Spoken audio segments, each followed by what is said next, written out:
hospitality means that you create a sense of gravity that wants to draw people in. And Scott's hospitality towards me and his friendship, and when I've had opportunities to stop by here, and just in my interactions with him and knowing him, I'm sure you all know him, speaks for your church before here. But what we're going to talk about this morning, I think in some ways could overwhelm us in a few ways. Number one, we haven't been doing this as a family except for about 2 years. And if I knew what I knew over the last 2 years, it would have revolutionized the way I did ministry 20 years prior. Because I was convicted, because I was challenged, and because I've seen a lot of growth in my life and in my ministry because I was willing to be more obedient to what God's Word tells us. And so I would encourage you this morning, if you feel, man, I should have been doing that better, or I should have, how do I start this, right? The Spirit in God knows all that. The Spirit has you right where you are, in your neighborhoods, in your communities, in this church, in your lack of maybe obedience for years, in your insufficiencies and shortcomings now, for this reason, that you would see how great He can be in spite of all of that. And so this morning, I don't want you to be, I want you to be encouraged, because it is the Spirit who will do the work in spite of everything. The same Spirit was in Jesus will do the same work within us. And though we are sinful and we're broken vessels, unlike Jesus, the Spirit is mighty and powerful when we are obedient, and He will do the work. I'm going to try to get this on. Oh, okay, sorry. Or I'm going to let somebody help me try to get this on. My wife will be joining us hopefully by Zoom about 10:30 after our 10 to 10:30 break. She is instrumental in the ministry that we've kind of learned about here. Let's see. I'm going to show you a picture of her. Don't tell her I showed you this picture, okay? But this is how this class is maybe going to feel a little bit. I need to plug in and plug back out? No, it'll just take a second. Okay. Sorry. Nope, it's all right.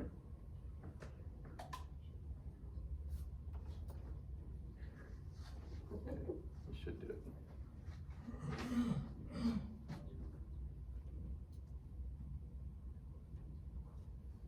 Here it comes. All right. All right. So this is my youngest son here. And this is my wife. They were sledding this year, right? So this is how you can feel right here, right? You know you need this, and it's a lot of fun, but it looks like it's going to hurt a little bit, right? Or you can be like my son who says, I don't care, I'm just going to kind of own this and move on, right? And so this is a great picture of how we can kind of embrace the hospitality ministry as we learn more about it. So this morning, before we begin, let me just pray for us. Father, thank you for this morning. Thank you for this time we can talk about what it means to be a neighbor. Father, what it means to love our neighbors well. Father, I pray this would be a time in which families will be impacted and transformed. Father, we live next to, we work with, our children go to school with all sorts of neighbors, Father. You have put people in our lives on a regular basis for your kingdom. I pray that we would embrace hospitality outside the church, realizing that it is our invitation to come closer that will allow us to invite people to go deeper in it when we evangelize them. Thank you for all that you're doing in this church. Thank you for all that you will do in this church. In Jesus' name, amen. So we're kind of talking about neighboring and hospitality, and I want us to kind of understand the context first. I want to talk a little bit about the cultural worldview that we live in. Okay, I want to be understanding that we have an American kind of worldview. We have a biblical worldview that we're striving to be more in line with, right? But we still have this other worldview that's competing that really the rest of the world is operating in. And really that we operate in our day-to-day lives. It's important to understand that, because that that impacts the way that people want to engage, and things have rapidly changed over the last 10 years or so. And so I will rush through this, but I think it's important to know that there's been key events in how we drive our economy, because money drives a lot of things and it drives how people operate. But the first industrial revolution, if you remember back to history, was driven by this steam power and locomotion, and it allowed us to begin building factories. We saw cities begin to spring up across our country. We went from a very agrarian society to a more manufacturing society. The second industrial revolution, we had the production line, electronically produced, automation, that sort of thing. The first, not as we know as computers, but automobiles and that sort of thing. That further brought people together, and it really began to govern how churches even structured themselves, right? We have churches today that you can walk into, and it's like you walk down the line and it's like preschool, kindergarten, first grade, second grade, all the way down, and then the sanctuary, right? Especially in southern United States. This assembly line model began to govern how we did our daily lives. It changed the way we do our work days. It brought people into more cities and more environments. And then we had television and mass media that began in 1969, which meant we began to stream services into people's homes and communicate over the airwaves. So it began to also create a suburban environment and larger small towns, as people could now move into work and we could move things out into other places.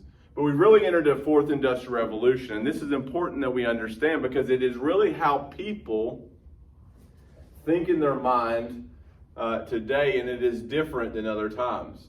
The fourth industrial revolution has something to do with social media, artificial intelligence, and robotics. Amazon plays a big part in that. But what we see is, over in the fourth industrial revolution, it's important because it has put us as humans at the center of our world more than it has ever before. If you think about the fact that now you can stream almost anything into your home. My watch here actually can tell me my heart rate. It can tell me where I am. It can tell me the weather. I know more with my phone, which is sitting here. I can ask my phone. I don't know everything, but I can ask my phone and recall a lot to me. I'm moving closer and closer to be more godlike than I ever have before. And what it's done is it's disconnected people relationally in many ways. We don't have to go to movie theaters anymore. COVID has accelerated this, and that we don't want to come into large groups. And that's very important, because we were created for relationship.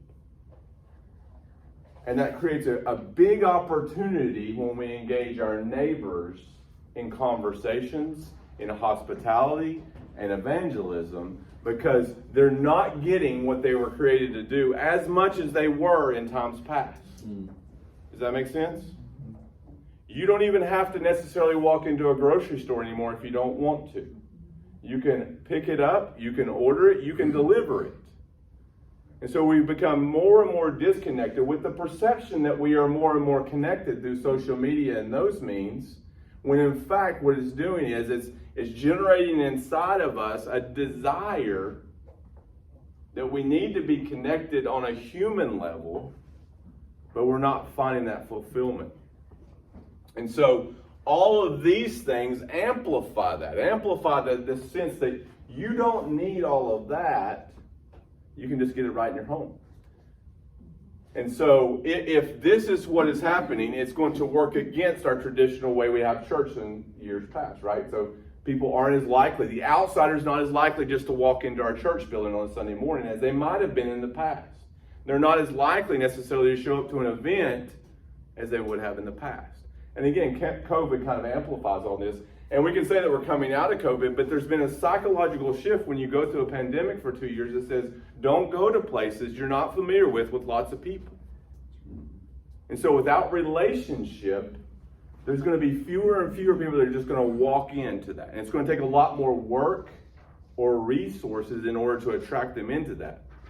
But because they're not getting that they really were created for a relationship, there's huge opportunity when we talk about the neighborhoods and the neighbors that are in your lives. And so I want to pause briefly because I want to define when I talk about neighbor and neighborhood, I wanted to kind of clarify that. Because there's a lot of definitions of who is your neighbor, right? And I am okay with a lot of definitions, but when we're talking about it today, I want to define it a little differently. So some people might say your neighbor is anyone out there, which is to a degree true in a lot of ways. But when we make it about everybody out there, we can sometimes make excuses why we don't engage anybody out there, okay?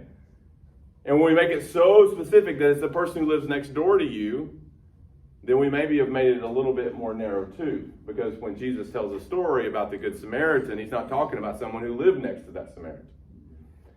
And so when I teach about neighboring and neighborhoods and neighbors, I talk about who has God put in your life on a regular basis. Who crosses your path consistently? Now that could very well be, and for many people will be, geographic neighbors who live next door to you. It could be if you have kids in school and you're taking your kids to drop them off and pick them up and going to events. You could be running into teachers or parents on a regular basis. It could be the people you work with. But who are the people who are regularly in your life that God has put there, right?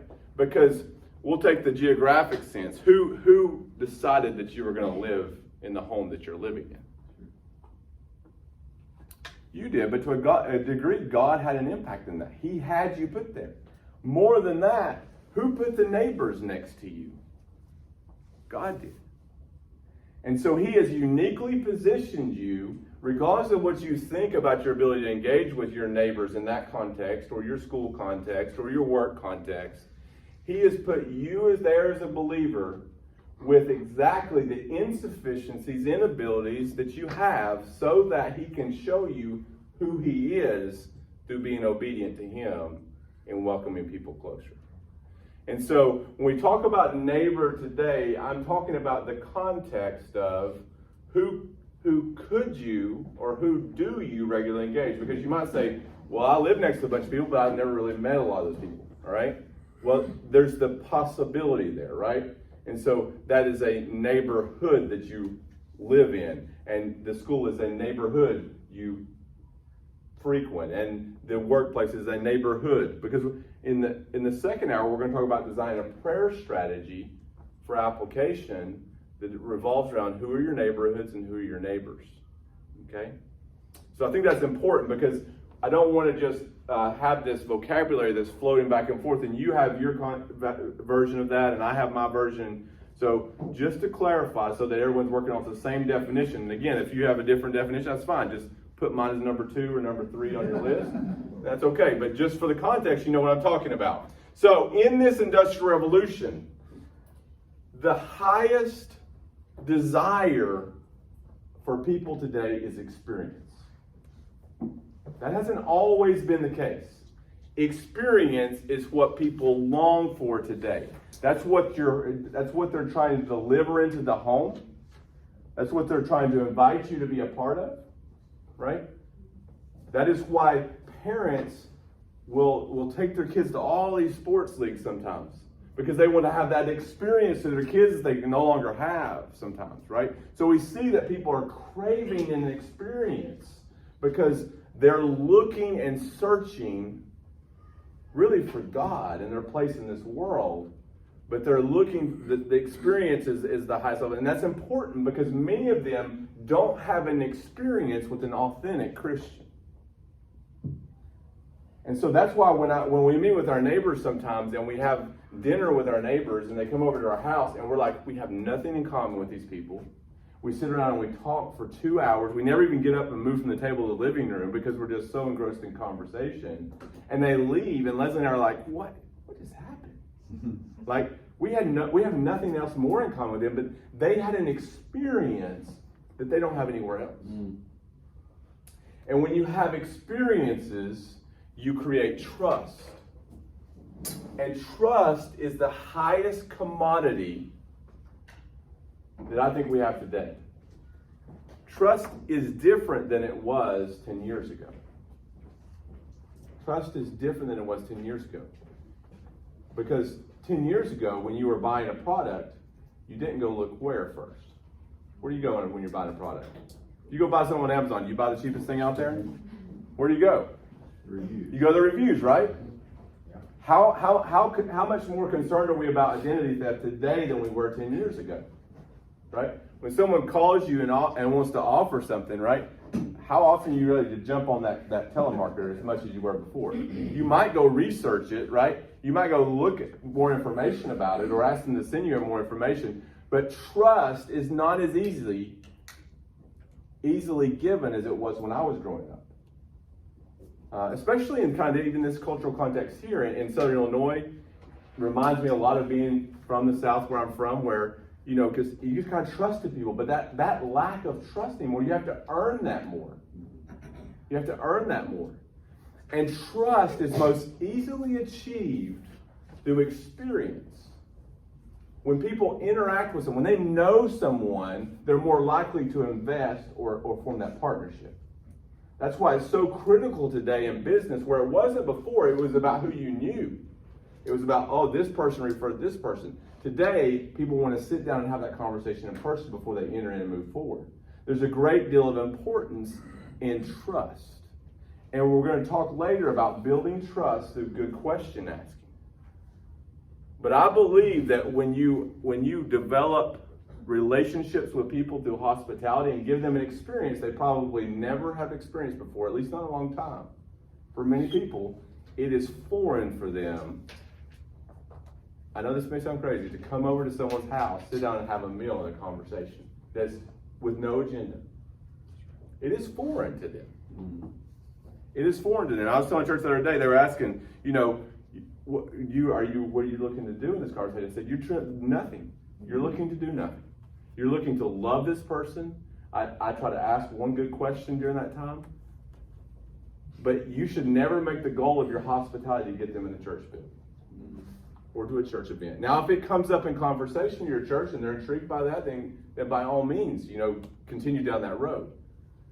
But they're already going to assume they're coming into an experience they've not had or maybe not had in a long time or had differently in other places. And so the trust is built through having the experience that is different than anything they expected or anything they've had.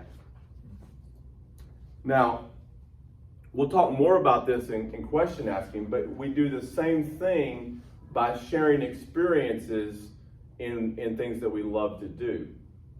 You know, my love of my wife was built on these experiences we had when we were dating that we didn't have. It was that trust building.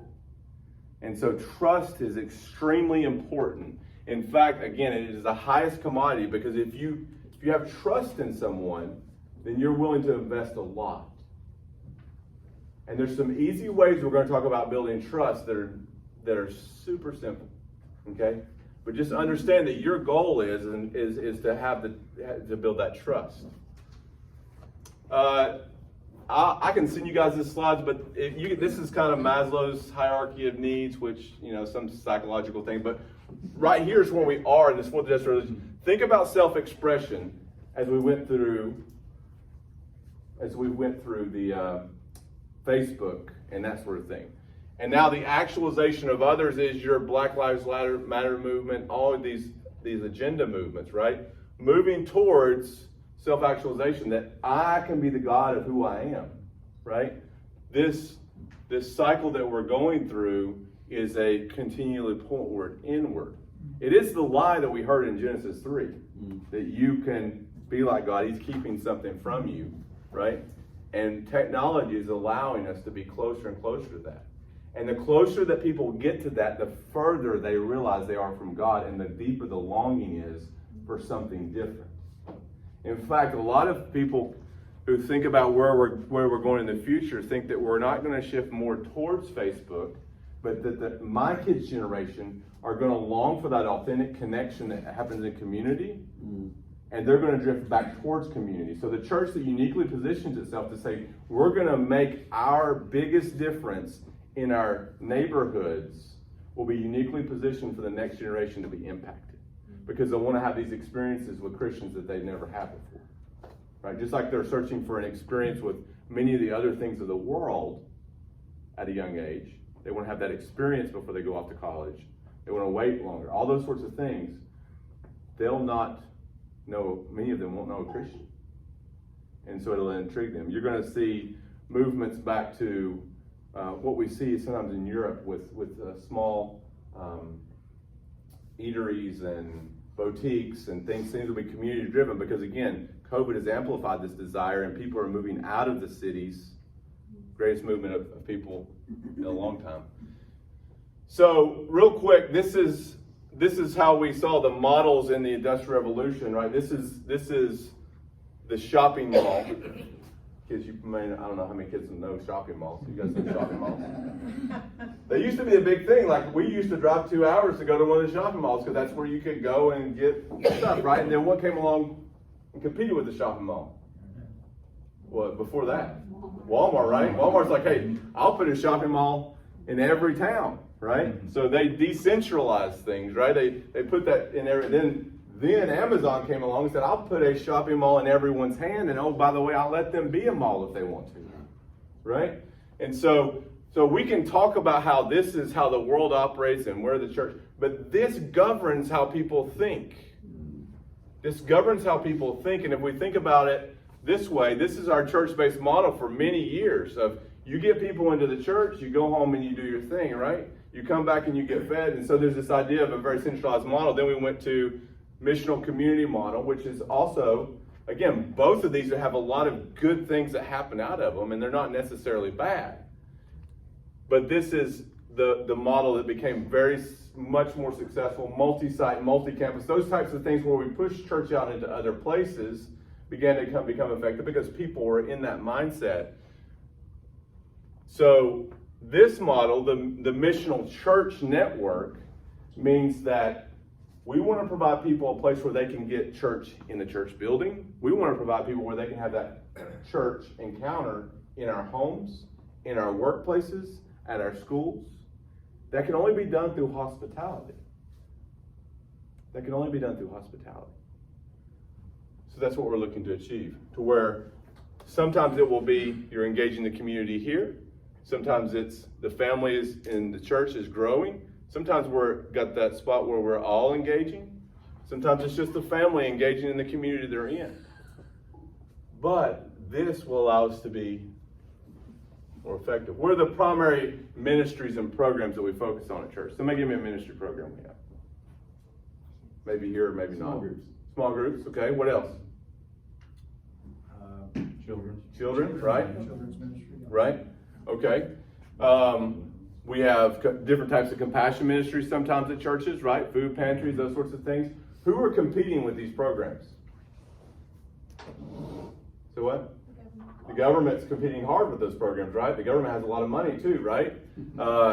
Sports programs are competing with children's and youth programs on weekends. Even our small groups can be competed with other activities depending on when they are. And so let me just jump through this real quick. Don't want to be sensitive of our time. This has to do with why this ministry is effective. Sustained innovations in business, right? You create new things in order to attract people. So Tesla comes into the car market. They want to compete with BMW and Mercedes. What do BMW and Mercedes say? They say, Tesla, come on in, compete with us. No, they say, well, let's improve our cars. Let's bring some of the features that Tesla's doing into our cars and let's compete with them, right? But that costs them resources, that costs them time. And so it creates this cycle where you're competing and eventually one may potentially lose out. This happens also in our church life, right? We think of ways on how we can invest more resources and times in order to attract more people and to compete with those things that are competing with us during the summers or on Sundays or Saturdays. We try to create an opportunity. And not that that's bad, but that is resource and time intensive. A disruptive innovation is like the Chinese electric car company, which sells a car that's about $4,000, made out of plastic, and not as good a quality as Tesla. But what they're doing is they're capturing a large share of the market that Tesla isn't really doing anything with. And when Tesla turns around and they've won in the other market and says we want to compete in another part of the market, these car companies will have already captured a large sector. The disruptive point for us in ministry says in my neighbor, they may have sports going on for their kids on the weekend. Okay? They may have their whole summer planned. But my neighbor lives next door to me. I bet I can find a time slot when they have to eat food. I hope, right? Or when they may come over to my backyard and roast some s'mores, right? Disruptive theory says I don't have to necessarily compete all the time just here. I can also compete here where no one's competing for my neighbor's time. And so this is where we win a big share. And when we win this share, we can later go back and capture this share. Because if you're loving your neighbor and you have, my agenda is not just to get you in my church, my agenda is to love you, know you, show you my definition of family, my definition of who I am. They're going to want to go to church if they want to be like you, right? It's going to become who they are. And so this is the way the world was probably up until 10 or 20 years ago, that the world would see the church as a place where they could come if they were in trouble, if they needed growth. And so this outlet here is the same as this plug here and here, right? And at the church we have great hospitality. I'm not saying we don't need good hospitality at the church, right? That's what we should excel at. People should feel welcome. You don't want people to roll into your church and be like, boy, great teaching, horrible people, right? You're not going to have people back. We do really well at focusing on hospitality in the church. Just like we hopefully try to have the gospel preached every morning on Sunday morning. But the problem is today that the outlet for the outsider, the person who's not grown up in church or not been in church in a long time, is a different outlet than the church. So they're not as likely just to walk in and be able to plug in. And so, furthermore, our current culture is pushing back and saying things about the church, making assertions about the church that are going to make it difficult for the homosexual to walk into your church on Sunday morning, or for the Muslim to walk in your church on Sunday morning, or for the very secular, liberal person to walk in your church on Sunday morning. This is probably not going to happen where it could have potentially in the past. But the family, and by family, I don't just mean you got kids and wife and a husband, but the unit, the single, empty nester, with kids, just married, whoever that is here, through the hospitality in the home, can be an adapter for that. Can be an adapter for that. A place where, if you've ever traveled overseas, like not everybody has American outlets. So, and they also don't use the same voltage. So check that before you plug in. But assuming that the voltage works, this can plug into this and then eventually plug into this. And it's here that they'll find the spiritually impoverished and marginalized and stranger can find their spiritual restoration, their belonging, and their adoption. It's here. Because they're coming in with a lot of baggage. But the worst thing is they're coming into your life and they live next to you in your sphere is their vocabulary. And we'll talk about that in a second. So, what questions do you have about that? I'm just trying to frame the worldview context for what we operate in and the opportunity we have for neighboring and how we as family units fit into that before we start unpacking a little bit of hospitality approach. Any questions? It's always this one, people are like, whew. Yeah. This isn't a question, but just maybe more an observation. Yeah. That everything from the way, this is an observation from someone who grew up in this town, was gone for 25 years of my adult life and moved back 5 years ago.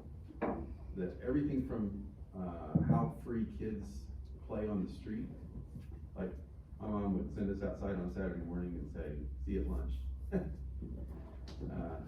And she didn't have any idea where we are or who we were with, but she trusted that our neighborhood was a safe place for us to be. And now, when Will's friend, who lives on the street right behind us, comes over, his mom drives him over to our house. It's 100 feet. So, like, stuff like that, I still find it kind of, hard to understand how much things have changed in our, even in a fairly stagnant, not lots of really rapid change, small town like Mount Vernon. Things like that make me kind of disoriented. And then the idea, like, there was an era where Billy Graham crusades were the thing, and now to think of trying to do that, it just seems like, well, it wouldn't even, who would come?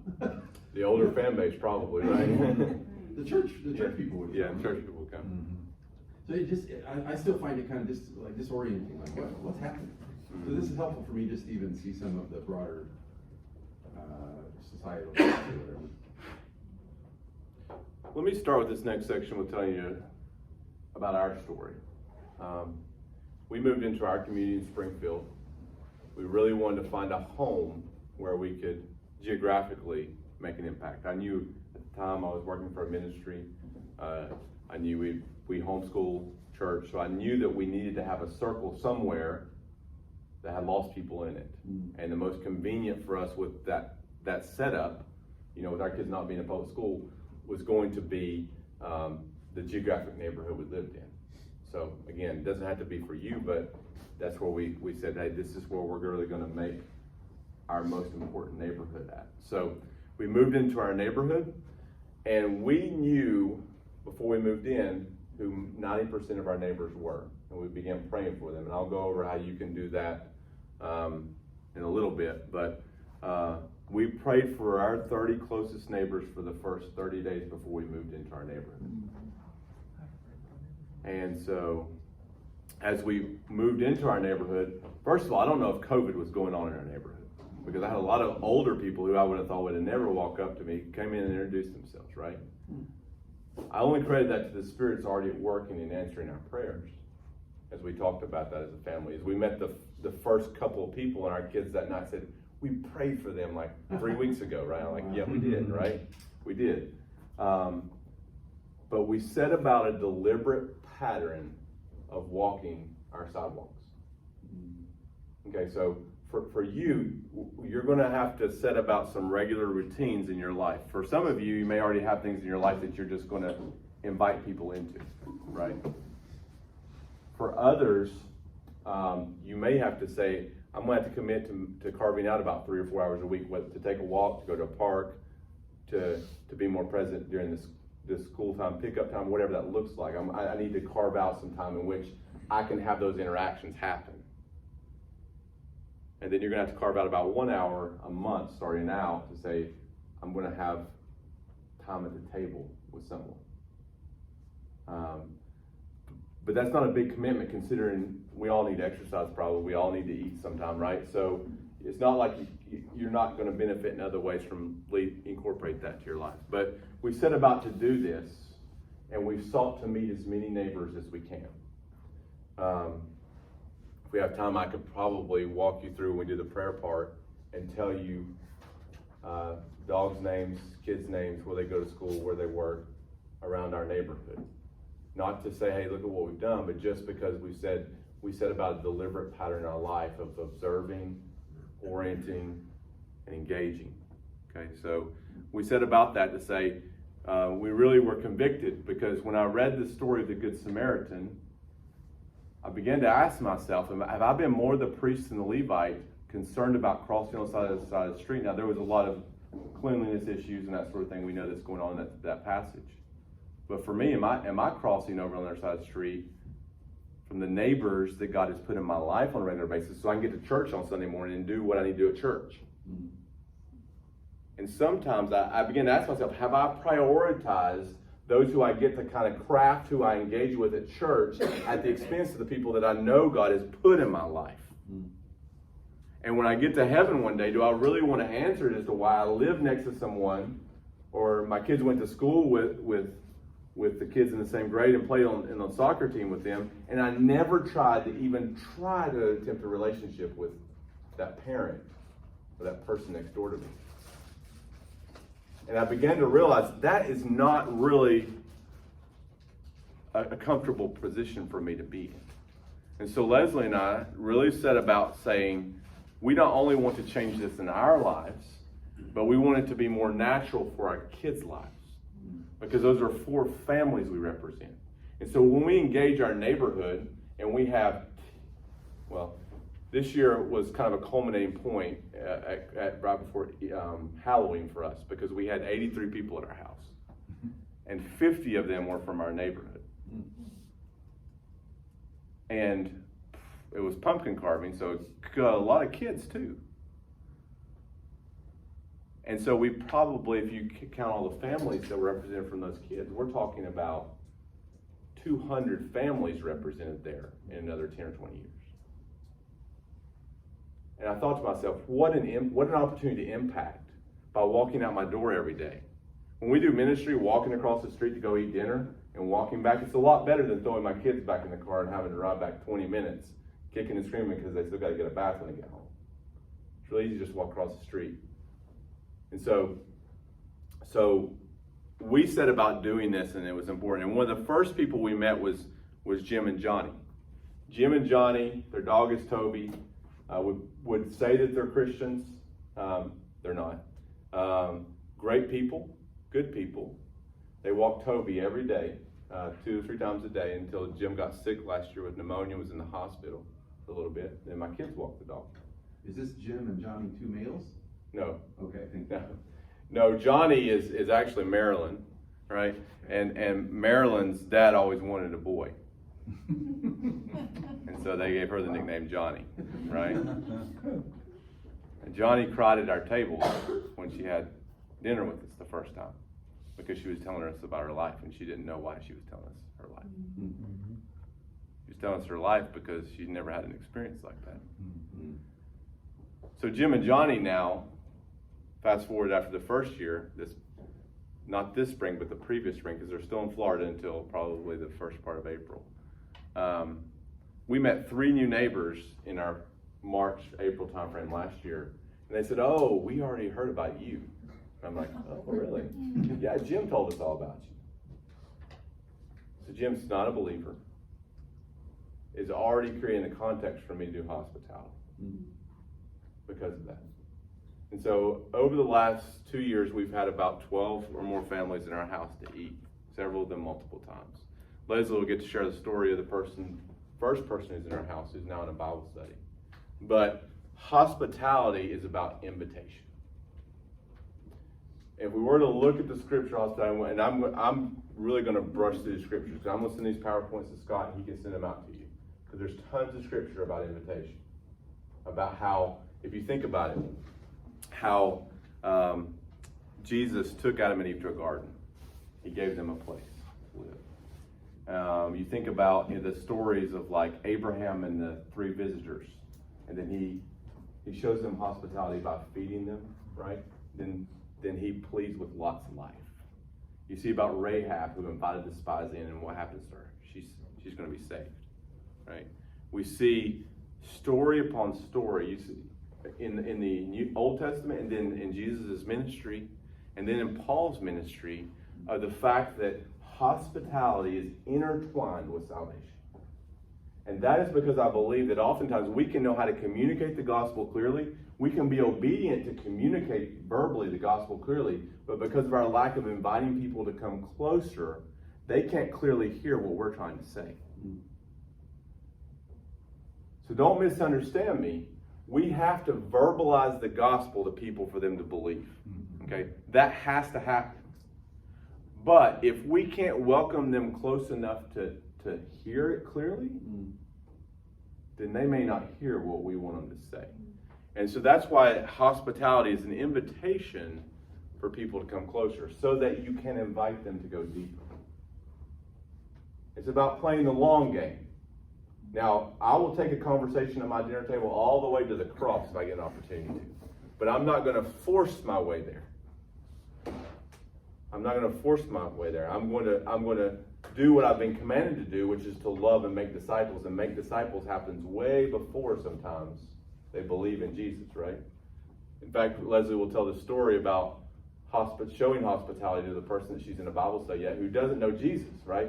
And I come into church sometimes and say discipleship doesn't happen after you become a Christian, because we design a lot of good programs They're designed to equip people to do better after they become a Christian, and that is part of discipleship.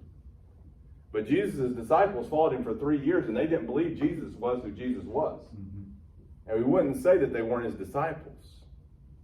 He was teaching them and showing them the whole time. And he did a lot of it because he ate with them, he played with them, he talked with them, he spent time with them, he was with their families. But they were his disciples the whole time. Now, when they believed, it all really made sense to them, right? That's why when in Luke, that road to that road experience was so instrumental, because he talks about the scripture, he talks about who he was, and it's like, wow, what were we thinking, right? And so hospitality plays a huge part in that, because you get to deal with the rocks and weeds in people's lives, so that when the seeds are planted and they're fertilized at places like church or in small group, the yield is not 1 times, it's 10 times and 30-fold and 100-fold. So we're dealing with rocks and weeds for potentially, right now we're dealing with the one neighbor that Leslie will share about for over a year in Bible study and in hospitality. But there are a lot of weeds and rocks coming out of her life and out of her daughter's life.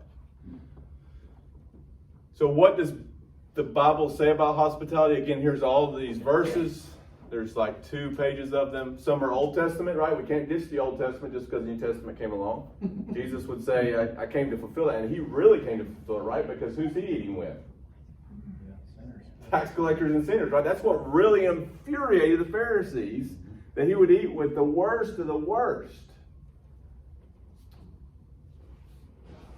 And to be honest, that's a lot of who we live next to. They may look or have goodness on the outside or do good things, but at the core of who they are living their lives for money. They're living their lives for sin.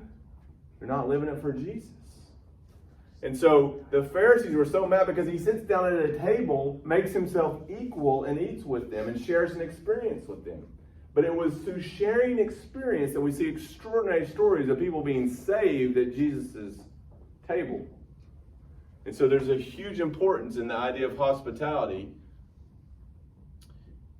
It is important to know that God commanded it out of God's people in Old Testament and New Testament. It's a qualification for our elders and deacons, right? And so if it's a qualification for elders and deacons, it should be something that we're all striving towards. We don't just say, oh, I'm not going to be an elder or a deacon. I don't have to be hospitable. That was sort of relief. I hope I'll never have to be asked to do that. No, right?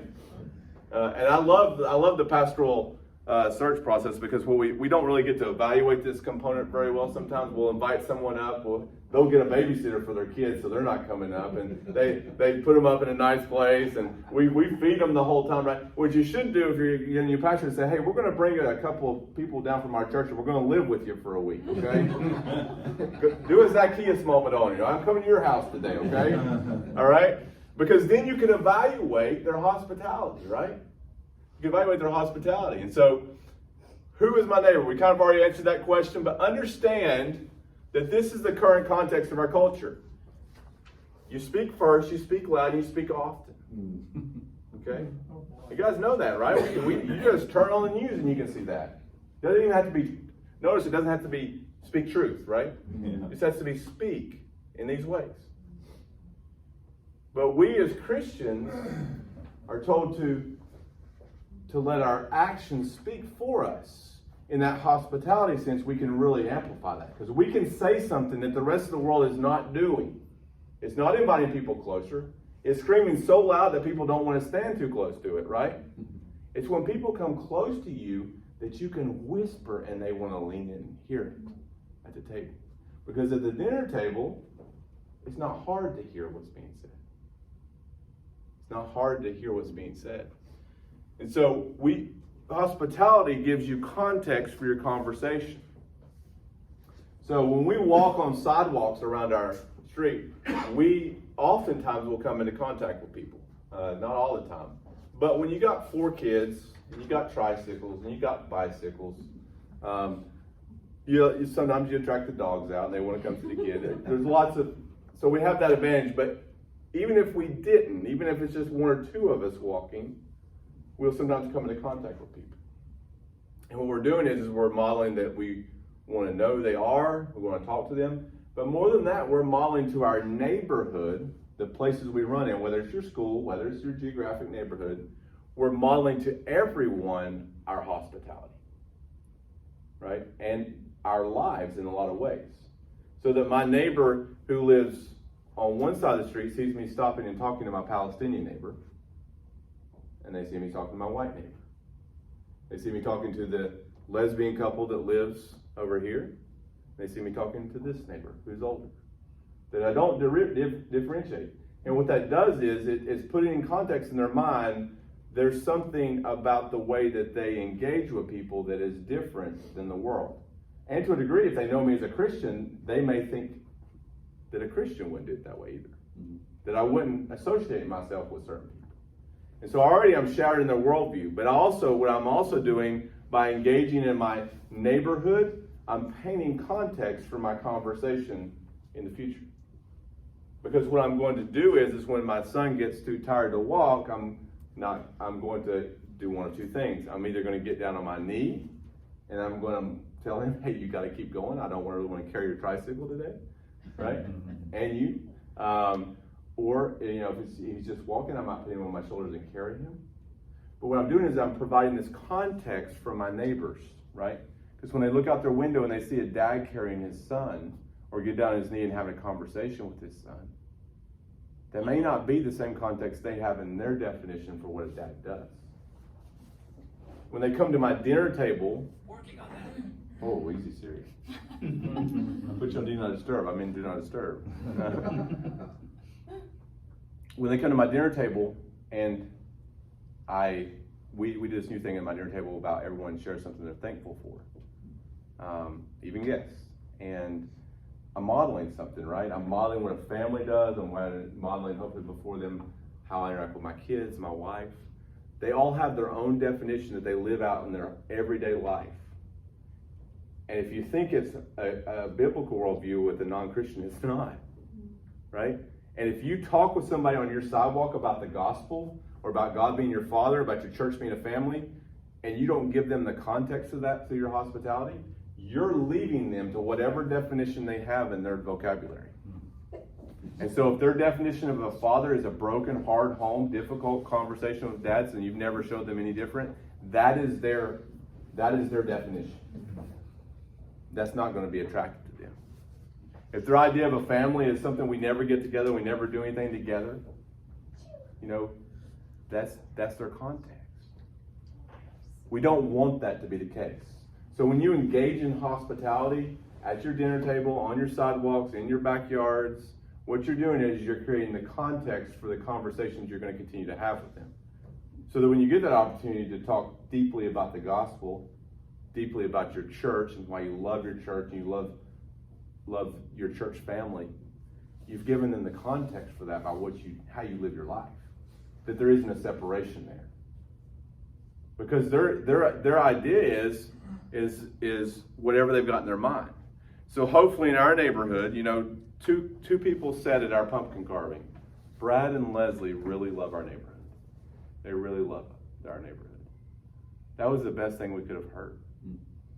Because we realized, and that was not shared with us, that was shared with just people from our small group that were there helping us. That meant maybe we're getting there.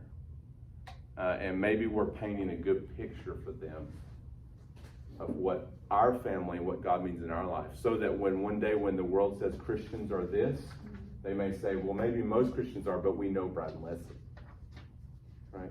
We want to be known by our hospitality. So it does those things. And this is where you engage. And I'll touch on this briefly and I'll take a few questions, but it doesn't have to be your physical sidewalk. It can be, right?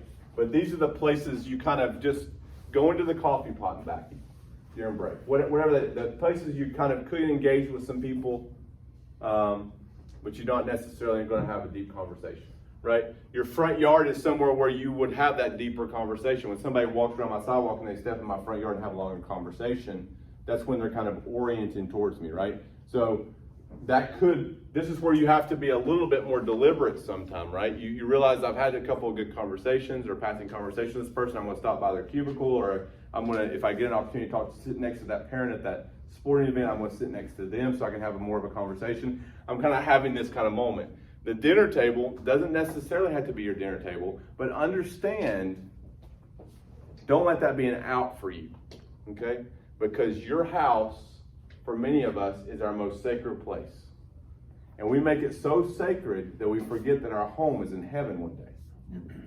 And that it is really our most, instead of our most defensive place, it should be our most offensive place. And that's hard. It's hard when you have 4 kids. It's hard when you have to clean up.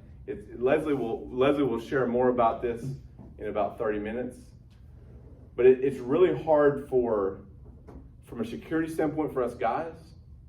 It's really hard from just a home standpoint for the ladies.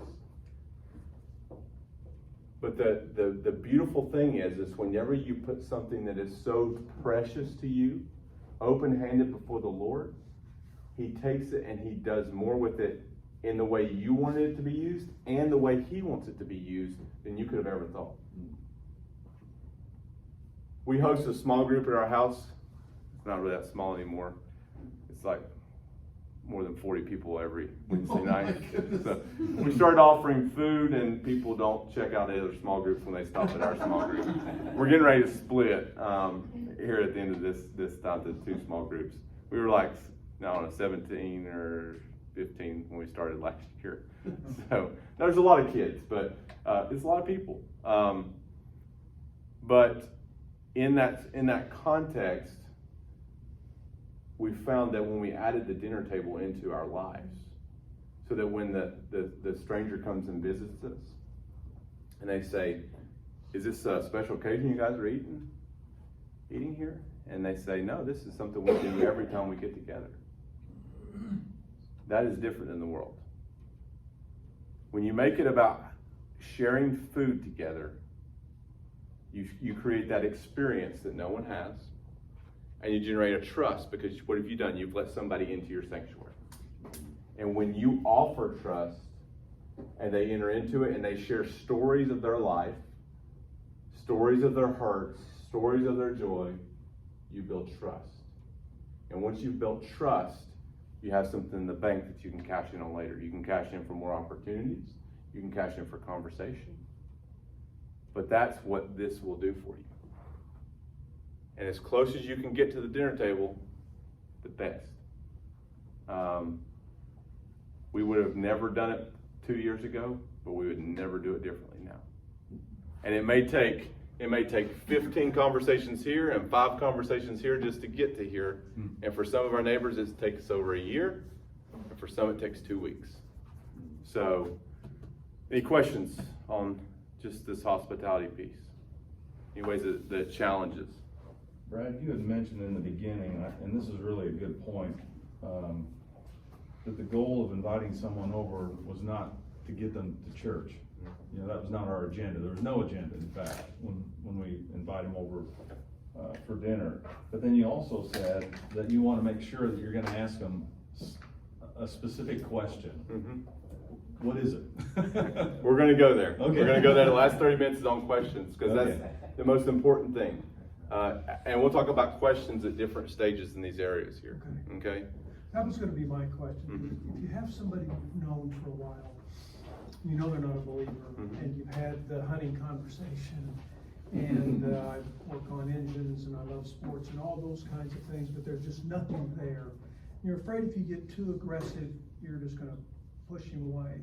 So I guess you're going to get to that, that it's all about a question, how I can, because I have somebody like that, and I know we all do, mm-hmm. that you're close, but you're not sure there's enough trust there to. But then in my impatience, I'm saying, what if I don't do it, and then something happens to him? Well, you know.